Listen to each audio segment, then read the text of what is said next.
ಕಿನ್ನಿಗೋಳಿ ಪಟ್ಟಣ ಪಂಚಾಯಿತಿ ಕಚೇರಿ ಮೇಲೆ ಲೋಕಾಯುಕ್ತ ಅಧಿಕಾರಿಗಳು ದಿಢೀರ್ ದಾಳಿಯನ್ನು ನಡೆಸಿದ್ದಾರೆ. ಈ ವೇಳೆ ಲಂಚವನ್ನ ಸ್ವೀಕರಿಸುತ್ತಿದ್ದ ಜೂನಿಯರ್ ಇಂಜಿನಿಯರ್ ಮತ್ತು ಮುಖ್ಯಾಧಿಕಾರಿ ರೆಡ್ ಹ್ಯಾಂಡ್ ಆಗಿ ಸಿಕ್ಕಿಬಿದ್ದಿದ್ದಾರೆ. ದಕ್ಷಿಣ ಕನ್ನಡ ಜಿಲ್ಲೆಯ ಮೂಡಬಿದ್ರೆ ತಾಲೂಕಿನ ಕಿನ್ನಿಗೋಳಿ ಪಟ್ಟಣ ಪಂಚಾಯಿತಿಯಲ್ಲಿ ಘಟನೆ ನಡೆದಿದೆ. ಕೆರೆ ಅಭಿವೃದ್ಧಿ ಕಾಮಗಾರಿಯ ಬಿಲ್ ಪಾಸ್ ಮಾಡಲು ಗುತ್ತಿಗೆದಾರರಿಂದ ಲಂಚದ ಬೇಡಿಕೆಯನ್ನು ಇಟ್ಟಿದ್ದ ಜೂನಿಯರ್ ಇಂಜಿನಿಯರ್ ನಾಗರಾಜು ಮತ್ತು ಮುಖ್ಯಾಧಿಕಾರಿ ಎಂಆರ್ ಸ್ವಾಮಿಯವರನ್ನ ಅಧಿಕಾರಿಗಳು ತರಾಟೆಗೆ ತೆಗೆದುಕೊಂಡರು. ಲೋಕಾಯುಕ್ತ ಎಸ್ಪಿ ಎಂಎ ನಾಟರಾಜ್ ನೇತೃತ್ವದಲ್ಲಿ ದಾಳಿ ನಡೆದಿದೆ.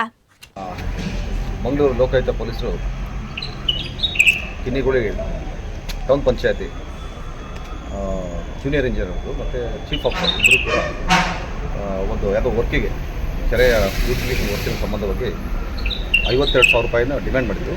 ಇವತ್ತು 45,000 ರೂಪಾಯಿನ ಅವರು ಅಕ್ಸೆಪ್ಟ್ ಮಾಡೋದಕ್ಕೆ ಅವರಿಬ್ಬರನ್ನ ರೆಡ್ ಹ್ಯಾಂಡ್ ಆಗಿ ನಾವು ಸೆಕ್ಯೂರ್ ಮಾಡಿದ್ವಿ, ಅರೆಸ್ಟ್ ಮಾಡಿದ್ವಿ.